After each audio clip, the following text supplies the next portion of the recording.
Hello, everyone. Dr. Jack Wolfson, cardiologist. Welcome to day number 23 of Happy Heart Month. Hello to everyone. Log in, say hello. I am streaming on StreamYard, so we are live in the Natural Heart Doctor group on the page and also on YouTube, Natural Heart Doctor. Great to see everyone in here. Jump into the comments section. Let me know how I sound. It seems like every time I broadcast is from a different location. Looks like my picture quality is not super great today as well. Maybe that makes it a little bit better if I go kind of from this angle here. And again, hope everyone's having a fantastic day. Facebook user, because again, I can't see the name here. Hello from very chilly Texas. It's cold here in Arizona too. It's in the low 50s and raining in Arizona. So again, welcome everyone. Today is day number 23. Happy Heart Month is what's going on. I'm Dr. Jack Wolfson, cardiologist, natural heart doctor. Your home for the 100-year heart. I hope you're having a fantastic month, on your way to a fantastic year, on your way to a fantastic 100-year lifetime plus. Again, heart intact, brain intact, body intact, doing the things we'd love to do, want to do up until 100 and beyond. So again, welcome everyone. A lot of people on the call, a lot of great participation for this entire month. Obviously, heart disease is the #1 killer worldwide, and that is my passion. One of my many passions is to help people prevent, treat, reverse heart disease naturally, reduce or eliminate pharmaceuticals, avoid dangerous procedures and surgeries. So there you go. Edith, great to see you. Laura, you always lift my spirits. Wow, what an amazing thing to say to someone. God, that's really incredible. Thank you, Laura. Your comments lift my spirits always as well. So thank you. Okay, so let's get rolling. And it is the 23rd day of the month. It's kind of ironic that it's the 23rd day of the month and we have not hit on the most important thing for health: brain health, heart health, body health. And that's why you're here today, is to learn about the most important topic. And I'm going to go ahead and do a share screen with everyone on here, because I'm going to give you a little dip into a PowerPoint presentation that I want you to see. And again, we've gone 22 days without talking about this. We've talked about food. We've talked about sunshine. We've talked about environmental toxins. We've talked about dangerous radiation-based testing. And now I'm going to do a share screen and show you what I'm talking about today. So let's see here. Share screen. Doing a full share screen. And here we are with this. And then we get into this. And now we get the full share screen. Okay, Natural Heart Doctor is who I am. Get sleep. Get sleep. Day number 23. Get sleep. Sleep is at least tied for the most important thing for health. But I would have to say that sleep deprivation is about the most dangerous thing that you could possibly encounter. So quality sleep is absolutely critical. So this topic is all about getting appropriate sleep. And here we go. This lady is enjoying her sleep. And I want to point out how important sleep is. And again, the detrimental effects of not getting the sleep. And that's what I'm going to talk about in the next few minutes over these slides here. Now, most people are not getting the sleep that they need. Here we are, where it's late at night, we're watching TV, we're enjoying ourselves, and it's like we are just digging our own grave. And I'm going to talk about that as we move along as well. Now, again, this shows you, again, as the universe sits, as the solar system sits, we are on Earth. The Earth is a spinning ball, and it is circling around the sun. And there is night and there is day. No matter what version of the story that you choose to follow, or the combination of both, whether it's the biblical version, the evolutionary version, I don't know what the answer is. I'll tell you that much. But I do know that whatever version of the story you believe in, the first there was darkness, and then there was light. First there was darkness, and then there was light. Now, as you know, humans came a lot later in the story. So we evolved in that environment of there is darkness and there is light. And when there is darkness, we sleep. And when there is light, we are awake and doing our thing. And unfortunately, as you can see, the people here, they are violating this human mammalian evolutionary biblical principle. Our ancestors went to sleep with the sun right after the sundown. They woke up with the sunrise. They watched the sunrise. They watched the sunset. They went to sleep with the sundown. That's not the, again, that's, it just is the way it is until this guy came along, Thomas Edison, Tesla. These guys harnessed the power of electricity and were then therefore able to electrify the cities and illuminate the nighttime skies. And it can be said that so many chronic health conditions have developed because of what happened with these gentlemen. Now, hours of sleep per night. Check this out. 1942, Americans had almost 8 hours. And now we are running under 7 hours of sleep. Remember, the word midnight is a portmanteau, a combination of middle and night, midnight. That used to be the middle of the night. Now it is the average time people go to sleep is after midnight, the average time. So as many people go to sleep at 8 p.m., like the Wolfsons do right now, as they go to sleep at 4 a.m. Imagine that. People going to sleep at 4 a.m. and it occurs all the time. And the Wolfsons go to sleep at 8. You need to go to sleep after the sundown.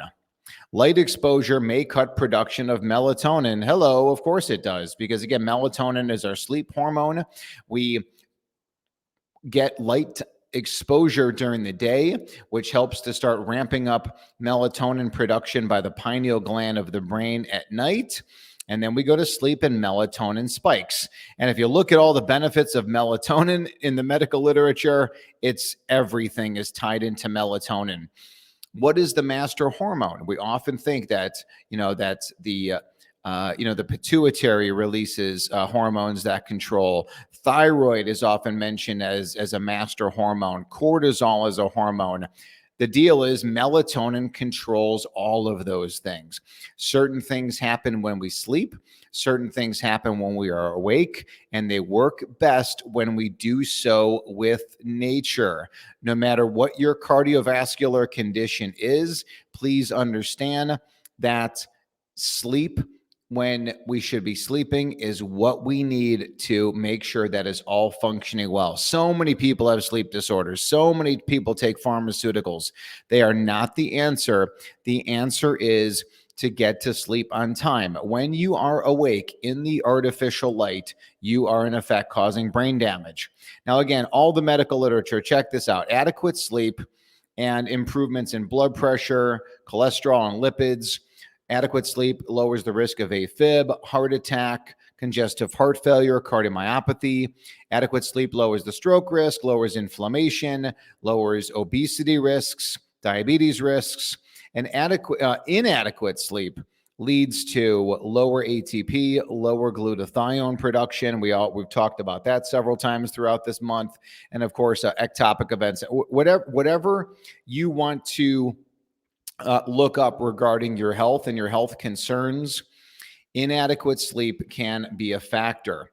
Sleep apnea, of course, is something that is very, very common as well. This was kind of really started becoming a little bit more of a household and even a medical definition. It used to be called the Pickwickian syndrome, after this character, Joe from the Pickwick Papers by Charles Dickens.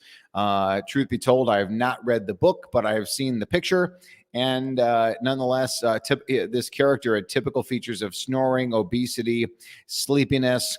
And again, the Pickwickian syndrome has been renamed appropriately. So sleep apnea, apnea meaning stopping breathing while you're sleeping. Now, there is a test that we offer that we send to your home. We've had a lot of people do this. I've done it myself. The good news is I don't have sleep apnea. I had a tiny bit when it said I was sleeping on my back, which fortunately is for me, I guess, is very rare. I spend very little time on my back. I'm more of a stomach sleeper, and I've become more of a side sleeper over the last several years, especially as it pertains to sleeping in bed with with the children and co-sleeping. Sometimes the bed gets a little bit tight, so I got to get up on my side as opposed to sprawled out. In any case, this is the test that we do, and again, you're welcome to order this. It's done in the comfort of your home. The finger monitor goes on, the chest monitor goes on, the watch monitor goes on your wrist, and you're good to go. You don't need the cell phone is not what you need. Again, is that all this stuff goes into the wrist device, and then you drop that into the envelope, you send it back, and then we go over the test results, and we're good to go. And that does include a 20-minute consultation also to go over the report with Dr. Lauren Latanza. naturalheartdoctor.com. I'll put that into the comments section as well when we're all set with that. So here's my big, long, extensive plan about sleeping your way to better heart health. Again, go to sleep after the sundown. Studies show that you should not eat within 1 hour of bedtime. So again, in our house right now, we go to sleep at 8 p.m. We are usually done with dinner by 6. And then from there, we're kind of, again, showering up, getting ready for bed, getting stuff ready for the next day. Again, getting all the kids and making sure the teeth are brushed and all those kind of things. But that's pretty much the way we roll. Maybe sometimes we would finish dinner by 6:30. But again, typically, we certainly are not eating within 1 hour of bedtime. Make your room dark. I think that's really critical as well. Try and keep all of the lights out of your room that may be affecting you. Again, light from the TV, light from a clock, light from some other electrical, obviously, charged thing. If you need something for support at night, a red light, would be the best way to go. Again, something that is a red bulb that emits a red glare as opposed to a bright white light. Keep it cool in the room. It's roughly 68 to 72 degrees. You don't want it cold. You certainly don't want it hot. Zero electronics. And aside from the watch pads and an occasional use of some kind of technology, I'm not really into wearing any kind of tracker to see how I'm sleeping. I think it's okay for occasional use, but otherwise, no. Sometimes you need a little bit of background music to help, especially if you're in a louder environment. Don't forget about the organic mattress and the organic bedding. And we have a link to our recommended brand on that coming in the email. Get the chemicals out, air purifier, no alcohol, caffeine, or sugar. Certainly in the evening would be detrimental to this. Try and keep your stress level low. I know myself over the years, if I'm thinking about a lot of things, if I'm thinking about stuff I have to do the next day and the next week and the next month, or I'm thinking about personal issues, whatever it may be, I don't sleep well because, again, I'm thinking, I'm stressing, not good. Again, exercise at night is a no-no if you want to get good quality sleep. And again, we have this information here about getting tested for sleep apnea. Get the cell phone out of the bedroom. Don't forget to turn off the Wi-Fi. If you use your cell phone for a night light or for as a clock or as an alarm, again, just put it on on airplane mode. And if you are depending on communication, let's just say you're a parent and you've got a teenage child, or for whatever reason, you want your phone to be on, turn off the mobile data. So the mobile data is not going back and forth. So your email account is not updating, but you still can make and receive phone calls and text messages. So that's my That's my deal on that. Okay, so I'm getting out of this section here. I'm getting back into StreamYard. Any thoughts on earplugs while sleeping? Yes, I love earplugs. When necessary, wear earplugs. They can be very good to help when someone else in the room is snoring, when you're traveling, when it's loud. Again, love earplugs. Hello from Canada. Hello to Canada. Does AFib trigger waking in the middle of the night? Does waking at night trigger AFib? Well, there are people who have AFib that typically occurs at night. We call that parasympathetic driven atrial fibrillation. Those people, they get AFib at night. They may get AFib after exercise. Again, some kind of vaguely mediated AFib. And undoubtedly, if you go into AFib at night, a lot of those people wake up. Sleep apnea, of course, is linked to AFib. All those things for sure are all linked. So Lynn Rhodes, I do not own a TV. They are a waste of time, energy, and money. Certainly a waste of time. That's for sure. I'm not going to argue with the energy and money component either. So Leslie Gold, you in this community lift my spirits. You guys lift my spirits as well. Now, if you can get, again, like the world conspires against us being healthy. They conspire against us nutrition-wise. They conspire against us getting sunshine. It conspires against us getting adequate sleep. A few years ago, my son's, I think he was 10 or 11 years old, and he had a Saturday night soccer game that started at 8:20 p.m. That is not acceptable. That is not acceptable for the children to be up awake like that. It is so detrimental. We allowed him to do it. Dr. Heather didn't want him to go at all, but I said, okay, listen, it's, again, the excuses. It's once in a while, all the other, again, it's his team. He's going to be disappointed. It's just not healthy. That's all there is to it. We're supposed to go to bed after the sundown. We awake with the sunrise. Before the sunrise, we watch the sunrise. We're outside in the light. We make the magic happen. So as of right now, I'm inside because it's nice and quiet, but I will be outside at least at some point today. Hopefully it stops raining. I'm in Arizona right now. I don't have much in the way of rain gear or an umbrella to get outside and walk, but I'll be outside today for at least my 30 minutes of getting outside. What else can I tell you? This is absolutely fantastic. And again, I appreciate all of you being here. A lot of people on the call. Let's get into the word of the day. The word of the day today is longevity, cardiac longevity, total body longevity, the 100-year heart longevity. Love it. Love it. Love it. Love it. Fantastic word. Who doesn't smile when they think about longevity? And you're going to get that longevity when you get your sleep. Remember, eat well, live well, think well. Live well certainly starts with sleep and sunshine and avoiding environmental toxins, being physically active. And with that, I want to say good day. I wish you all a fantastic February 23rd.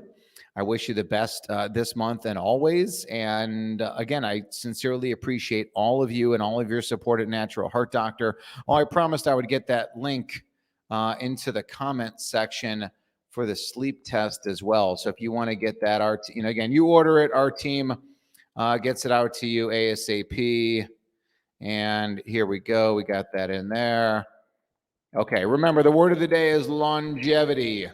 And again, if you have any issues with the product, whatever, you can always help. Shelly Hallen, mouth taping helps my hubby sleep. I do like mouth taping. I think that's the subject for another conversation, but I do think it's certainly worthwhile, especially for people that have sleep apnea. I think it's a fantastic strategy as well. So everyone have a wonderful day. And we will talk again. We'll be back tomorrow on day number 24. We're getting close to the end. Happy Heart Month. Dr. Jack Wolfson, Natural Heart Doctor, your home for the 100-year heart. Have a wonderful day. Bye-bye.